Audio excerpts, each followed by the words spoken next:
Bonjour, je vous présente cet ouvrage. Hannah Arendt, Hermann à Jérusalem, rapport sur la banalité du mal.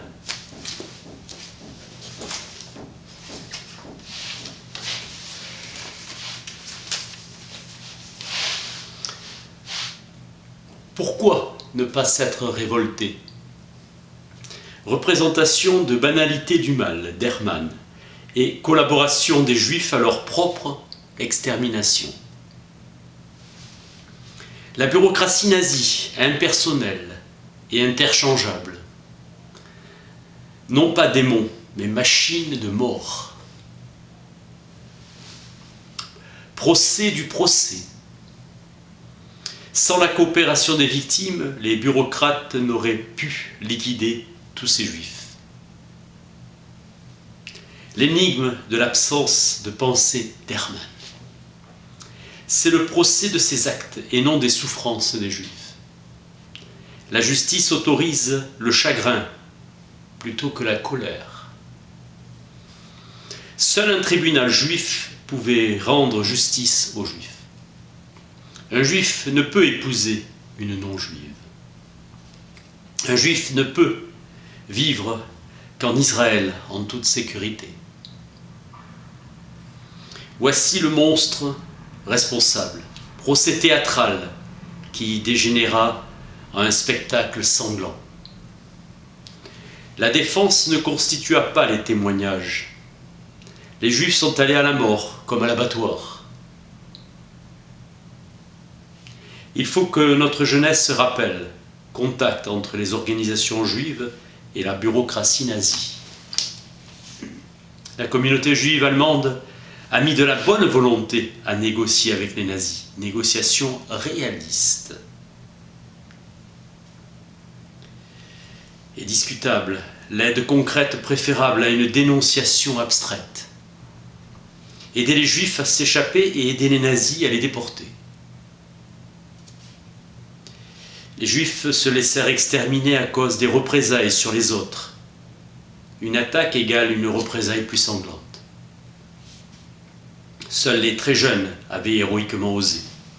Les pays arabes ont offert l'asile à des centaines de nazis. Une solution finale des grands muftis qui regrettèrent qu'ils n'avaient pas fini leur travail. Les nationalités arabes ont sympathisé avec les nazis, les nationalistes arabes. Rapport étroit avec Himmler. Grâce au procès d'Hermann, d'autres nazis furent pris, notamment en Europe de l'Ouest, qui vivaient sous leur vrai nom. Seuls les accusés de meurtre au premier degré n'avaient pas dépassé la prescription des 20 ans pour un meurtre. Tuer 15 000 Juifs, 10 ans de travaux forcés. Peine légère et sentence mineure. Pour les dirigeants et responsables du Judenrein, nettoyer les Juifs. Le corps judiciaire allemand était rempli d'officiers compromis. L'attitude du peuple allemand, avec son passé et la présence d'assassins en liberté, ne les troublait pas, car ils ne commettraient plus d'assassinats.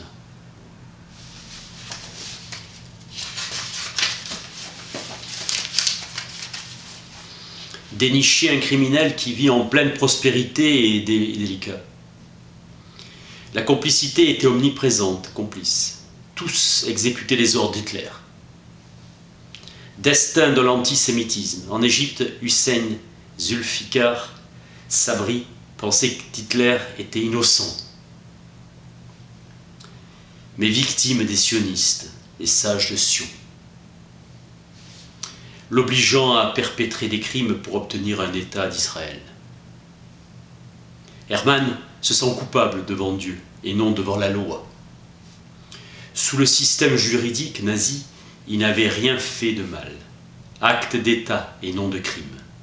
Et son devoir était d'obéir. Décoré pour les uns, condamné pour les autres. Doit-on juger les ravisseurs du criminel de guerre, Hermann? On ne l'a pas fait. Pour Hermann, il n'a jamais tué un être humain. Il aurait tué son père si on lui avait donné l'ordre. Les ordres d'Hitler avaient force de loi.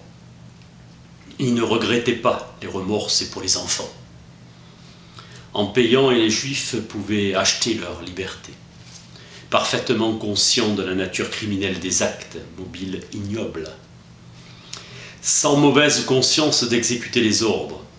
Les psychiatres l'ont considéré normal et souhaitable pour sa famille, avec des idées très positives, pas fou, donc pas d'asile. Il n'avait rien personnellement contre les Juifs. Il n'avait pas de raison de les haïr, même si certains de ses amis étaient antisémites. Personne ne l'a cru et conclurent que c'était un menteur. Il était conscient de la nature criminelle de ses actes. Il refusa de prêter serment sur la Bible. Gott Gleichbiger, rompu avec la chrétienté.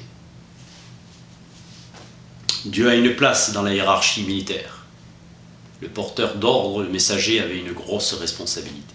Hermann était un messager confidentiel de la solution finale. Porteur de secrets. Hermann était vantard, il a menti sur son CV aux nazis et à l'interrogatoire à Jérusalem. Il avait des juifs dans sa propre famille.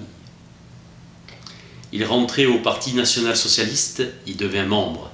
Il était sur le point de devenir franc-maçon, mais dut y renoncer, pour s'amuser et se vouer au culte de la gaieté.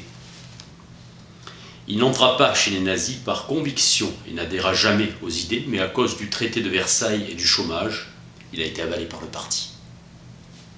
Il n'a jamais lu Mein Kampf. On lui propose les SS, pourquoi pas. Jeune et ambitieux, il en avait assez de sa vie monotone, vide. Repartir de zéro et faire carrière.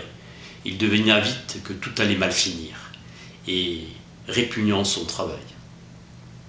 Il devint caporal, puis Himmler recrute au service d'espionnage du parti, centre de renseignement de la Gestapo. Il établit des fichiers sur les francs-maçons, puis fut mis à l'étude des questions juives. Hitler parlait de paix et on l'admirait. Le chômage se résorbait, le régime recensait les antifascistes, réarmement. Les juifs étaient exclus de la fonction publique. En 1938, on toucha au secteur privé. Les juifs émigraient, sans précipitation, en ordre. Pression pour vendre à un prix dérisoire l'immobilier juif, solution légale au problème juif. Les vitrines des juifs sont brisées et 25 000 envoyés dans les camps. Les juifs n'étaient plus citoyens depuis 1933. Ils étaient des citoyens de deuxième ordre.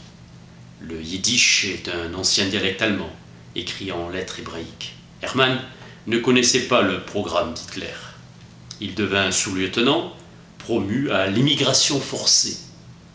Juif ennemi de Reich, Hermann était incapable de prononcer une seule phrase qui ne soit pas un cliché et voyait les choses que de son point de vue. Normal, a dit le psychiatre. On lui proposa de lire Lolita. Il s'indigna de la lecture aux policiers. Incapacité à s'exprimer égale incapacité à penser. D'un point de vue d'autrui. Impossible de communiquer avec lui. Il raconte son histoire horrible, comme pour éveiller une sympathie normale. Humour macabre. Dostoïevski rapporte qu'en Sibérie, aucun assassin estime avoir mal agi. Le mensonge fait partie intégrante de la personnalité allemande. Difficile de prendre au sérieux l'accusé. Il n'était pas un monstre, mais un clown, et infligea des souffrances à des millions de juifs. Il se contredisait sans cesse, ses états d'âme changeant souvent, il se consolait avec des clichés. Il avait tendance à déformer la vérité, aptitude au mensonge. Tous obéissaient sans discuter aux ordres du Führer. Le terme barbarie est fréquemment utilisé par les Allemands pour désigner l'ère hitlérienne. La personnalité d'Hermann se transforma dès qu'il fut promu à un poste de commandement. Métamorphose. Reconnu spécialiste des questions juives, lieutenant-colonel, c'était devenu le maître qui savait faire marcher les gens.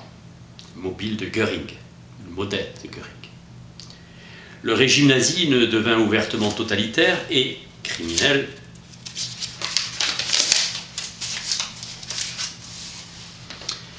Quand la guerre éclata, le 1er septembre 1939, les fonctionnaires furent incorporés dans la section la plus radicale de la hiérarchie nazie, et personne ne démissionna, ni ne protesta. Les camps de concentration égale administration et ceux d'extermination égale économie, attitude objective. La question médicale était le gazage, procédé médical. Les adversaires de l'État étaient divisés en sous-sections, communistes, sabotage, libéralisme et assassinat, puis d'autres des sectes dont les juifs. Machine meurtrière assez complexe. Les services se livraient à la concurrence. Officiellement, il y avait l'immigration forcée de la formule officielle. Et en fait, on ne pouvait plus immigrer. Ils souhaitaient un vaste terrain en Pologne, sous protectorat, pour mettre les Juifs à Radom. Une terre ferme sous les pieds des Juifs, nouvelle patrie promise. Puis projet de Madagascar pour 4 millions de Juifs. Hermann confondé avec l'Ouganda. Rêve de Theodor Herzl, le Juif qui a consolidé d'un État juif. Le projet de Madagascar a été irréalisable. Puisqu'on ne pouvait pas les évacuer, il fallait les exterminer. La guerre contre la Russie éclata. Les solutions politiques étaient dépassées. Solution physique, le meurtre. Solution finale du problème juif. Le Führer a ordonné l'extermination. Hermann n'avait jamais envisagé une chose pareille, secret d'État. Tuer égale traitement spécial, évacuation. Déportation égale regroupement, règles de langage. Élimination par le gaz des incurables. Bungalow avec système d'insonorisation d'un moteur de sous-marin russe. Puis les fourgons mobiles. Les corps dans des fossés, on leur arrachait les dents. Des gares fantômes où on tuait à l'acide cyanhydrique. Hermann parlait au procès d'une voix désincarnée. Il a transporté les Juifs mais pas tués. Énormité de ses actes, il savait. Il aurait pu se suicider ou quitter, aucun cas de SS condamné d'avoir refusé de participer à une exécution. Se faire transférer, mesure disciplinaire, mais pas mort. Il aurait pu faire marche arrière. La désobéissance ouverte était impensable. Il faisait son devoir et évitait les souffrances inutiles, ordre. Acte d'État. Son seul choix de déporter massivement, mais les ghettos étaient pleins. Initiative reprochée d'ailleurs. Il décida ainsi des cargaisons vouées à l'extermination. La conscience était révoltée sur les Juifs allemands. Sa conscience. Sa conscience le harcelait de tuer des personnes de son milieu culturel. La mort des gitans importait peu, car sans culture. L'immense majorité du peuple allemand croyait en Hitler. Pour les autres, ils étaient conscients de la catastrophe nationale et morale. Mais ils n'avaient pas de projet, ni même d'intention de révolte. Gardeler préconisait une monarchie constitutionnelle. Hitler était un fou, un démon, l'incarnation du mal, un criminel et un imbécile. On n'entendit jamais la voix des opposants. Certains refusaient de remplir la petite formalité de s'inscrire au parti nazi, renoncer à une carrière et prêter serment. Ceux qui ont aidé les Juifs, certains distinguant encore le bien du mal, mot d'ordre des SS, mon honneur, c'est ma loyauté. Hitler 1931. L'extermination commença avec les malades mentaux. Les incurables ont droit à une mort miséricordieuse, procédé médical du gaz. L'Église protesta pour les malades mentaux, mais pas pour les Juifs. Heydrich parlait de tuer 11 millions de Juifs. Près de ses supérieurs hiérarchiques, acceptés par ceux de Hermann, qui n'avaient plus de doute. Il s'est senti Ponce Pilate, car il ne se sentait absolument pas coupable. Il devint spécialiste de l'évacuation forcée. Les experts élaboraient des lois pour les faire devenir apatrides, et ainsi éviter les enquêtes, et l'État confisquait leurs biens. Il remplissait des formulaires à cet effet. Machines d'extermination mises au point dans le moindre détail. Automne 1944, Himmler donna l'ordre de mettre fin aux exterminations et de démanteler les usines de la mort, pensant que les Alliés apprécieraient. Plus que soumission, il y avait jusqu'alors coordination à un degré absolument extraordinaire. Pierre angulaire, les Juifs participaient au travail de la police et de l'administration, coopération des victimes. Sombre chapitre de l'histoire, les responsables juifs des communautés intégrées dressaient des listes de personnes et de biens. Ainsi étaient payés les frais de déportation et d'extermination. Les fonds allaient aux nazis et distribuaient les étoiles jaunes. Les responsables juifs étaient les instruments de leurs assassins, capitaines qui sauvaient quelques-uns au détriment du plus grand nombre, comme dans un navire. 1684 personnes en Hongrie, sur 476 000, seront sauvés, ceux qui ont toute leur vie ont travaillé pour la communauté Zibur, c'est-à-dire les juifs éminents. Le secret était gardé pour éviter la panique et rendre plus supportable leur mort. Triste humanisme. Ils traitaient de fous ceux qui voulaient dire la vérité. Certains se suicidèrent. Les noms étaient choisis par l'administration juive. Des soulèvements ont eu lieu dans plusieurs ghettos. Tous étaient contre eux. N'étant pas considérés comme belligérants, ils n'allaient pas dans les camps des prisonniers. Rien n'était pire que l'innocence jusqu'au bout, sans résistance. Les résistants furent une minorité insignifiante. Four crématoire, des techniciens juifs avaient fait des chambres à gaz. Personne n'est venu témoigner sur la coopération des dirigeants nazis et des autorités juives. On leur avait conseillé de ne pas fuir. Ceux qui s'enfuyaient étaient capturés et tués. Personne ne demanda pourquoi les Juifs avaient collaboré. Collaboration des Juifs avec les nazis. L'âme officielle commettait les crimes et l'âme privée les a toujours réprouvés. Directive de la preuve de l'ascendance aryenne qui devenait obligatoire, Dr Klubek.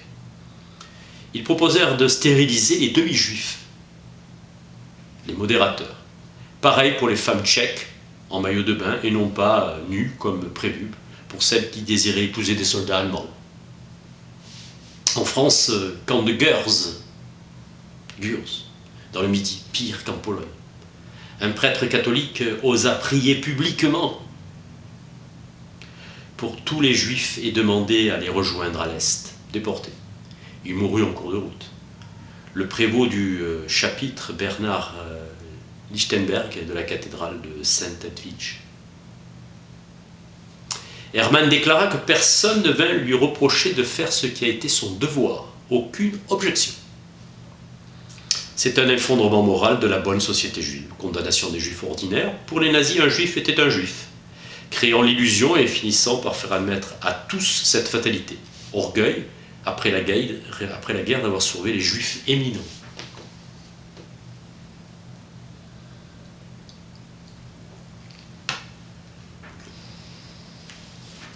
Hitler lui-même a accordé à 340 juifs le statut d'Allemand en les assimilant entièrement. 340. Le regret d'avoir fait les bagages d'Einstein, mais pas d'avoir tué le petit juif du coin qui n'était pas un génie. Tout reposait sur un ordre nouveau, la loi du Führer. Hermann obéissait à la loi et aux ordres, devoirs des citoyens. Il a vécu selon les préceptes d'Emmanuel Kant sur le devoir, la faculté du jugement que possède l'homme, outrage à Kant. Exclu d'obéissance, l'obéissance aveugle. L'impératif catégorique, le principe de ma volonté doit toujours être tel qu'il puisse devenir le principe des lois générales. Kant. Pour Hermann, cela devenait « agissez de telle manière que le Führer, s'il avait connaissance de vos actes, les approuverait ». Déformation de la pensée de Kant. La volonté du Führer, obéir. Chaque homme doit faire plus que son devoir. Perfection de la solution finale. Hermann se repentait d'avoir fait des exceptions en sauvant quelques juifs. Il le confia à ses supérieurs. Crise de conscience. La Hongrie et l'Italie étaient devenues un havre pour les juifs. Les Allemands ne réclamaient aucune part du butin, générosité, mais seulement les frais de déportation et d'extermination politique des nazis. Loyauté extraordinaire d'Hermann envers Hitler. Les paroles du Führer avaient force de loi.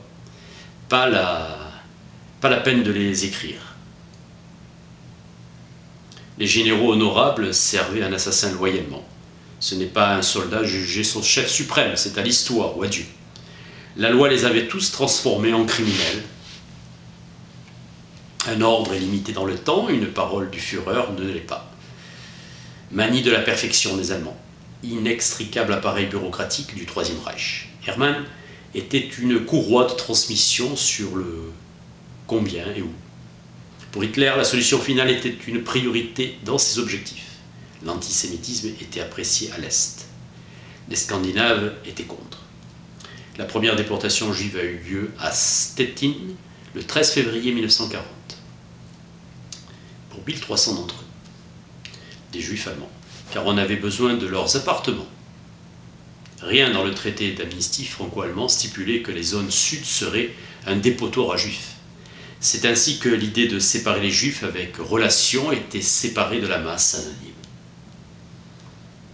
Vichy aida à Gürz, qui servait à l'armée républicaine espagnole, réfugiés juifs. Ces réfugiés finiraient à Auschwitz.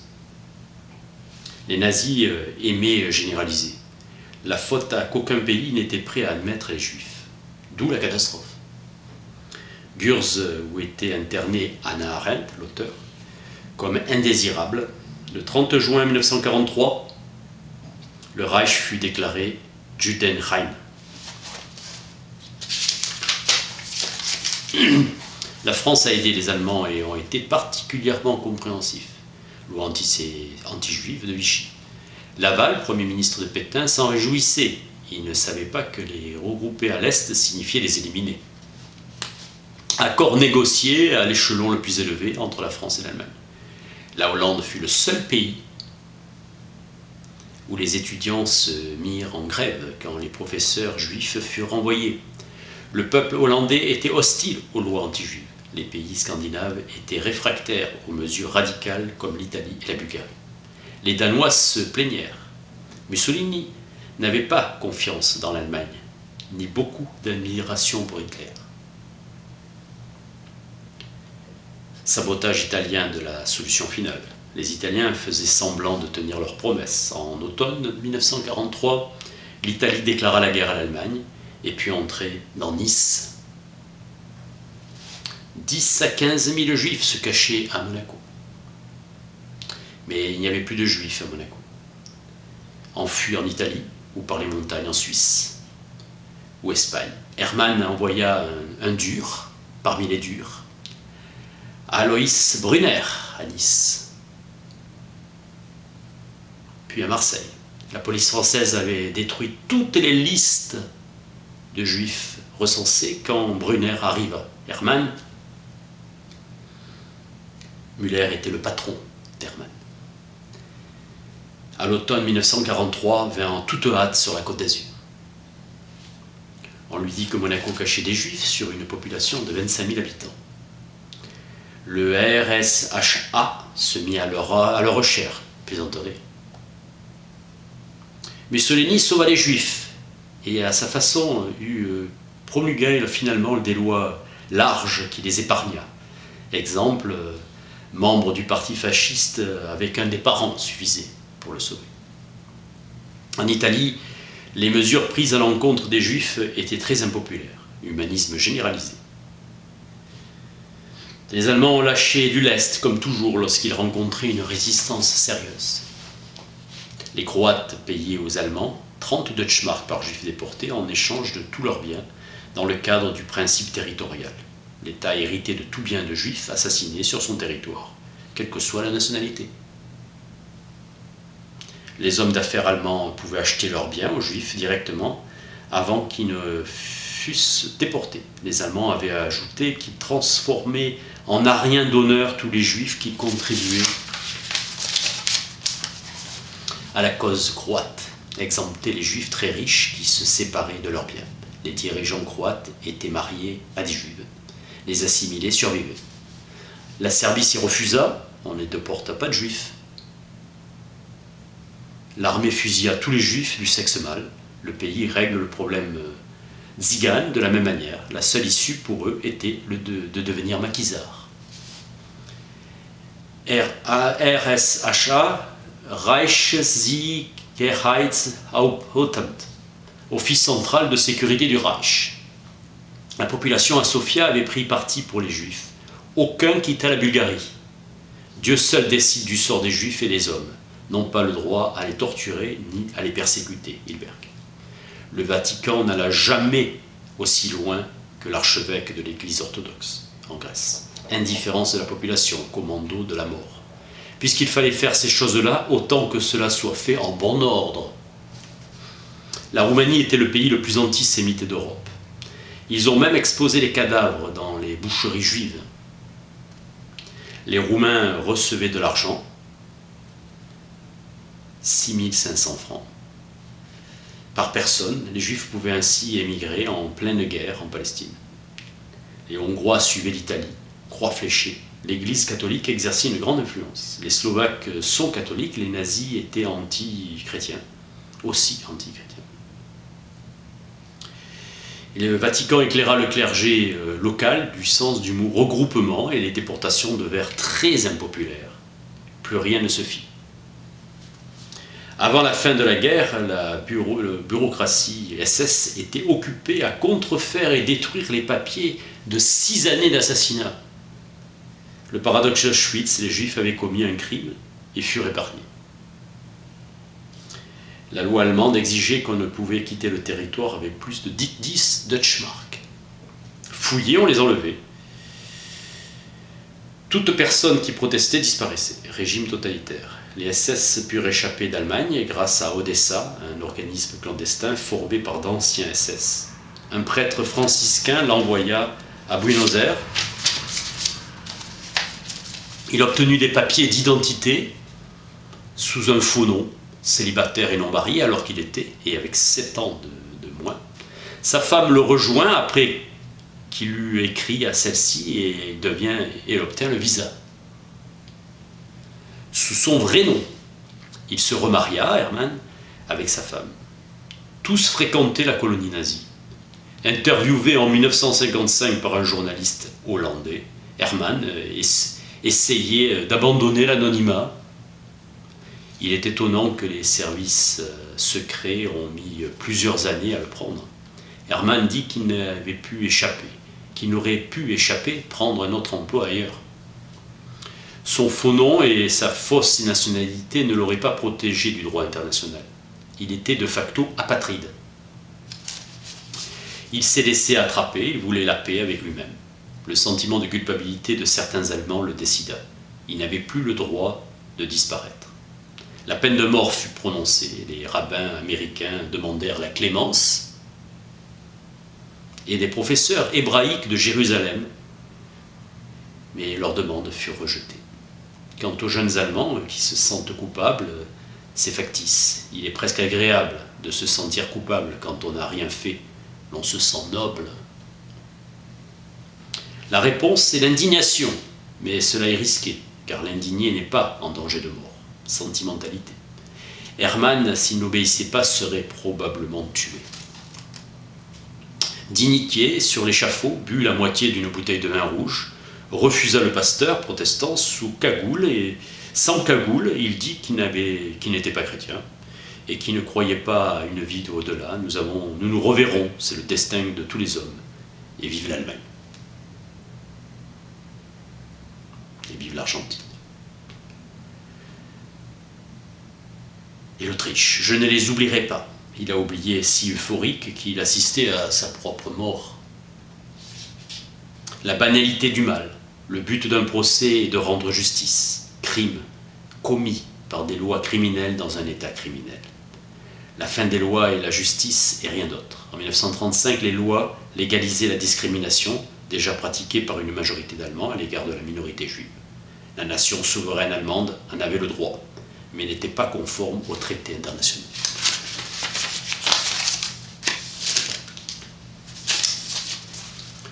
Conférence de Genève. C'est un crime national, violation des droits et des libertés, persécution légale, expulser les Juifs d'Allemagne. Selon Karl Jasper, l'humanité tendrait à disparaître si chaque nation appliquait de telles discriminations. Les amis d'Israël craignaient que ce procès ne nuise aux Juifs du monde entier. Le problème, c'est de juger avec un tribunal de vainqueurs et de juger des criminels d'un nouveau type. Problème aussi que certains témoins de la défense n'ont pas été admis. Incapacité à comprendre le criminel qui devait être jugé. Ce n'était pas un pervers sadique, ni un monstre normal. Pour commettre un crime, il faut avoir l'intention de faire le mal. L'aliénation morale atteint les facultés de les distinguer. Ce n'est pas un crime ni un mobile qui a permis l'exécution de ces populations, massacre administratif. Euthanasie aux incurables, et pourquoi pas, un jour, une élimination par quotient intellectuel. Acte d'État, acte exécuté sur ordre supérieur. Le Troisième Reich était dominé par une bande de criminels à qui on ne peut attribuer la souveraineté. Raison d'État, les crimes étaient commis en leur nom. Désobéir aux ordres manifestement illégaux. La nature et le mécanisme de la faculté de jugement de l'homme. La justice est une question de jugement.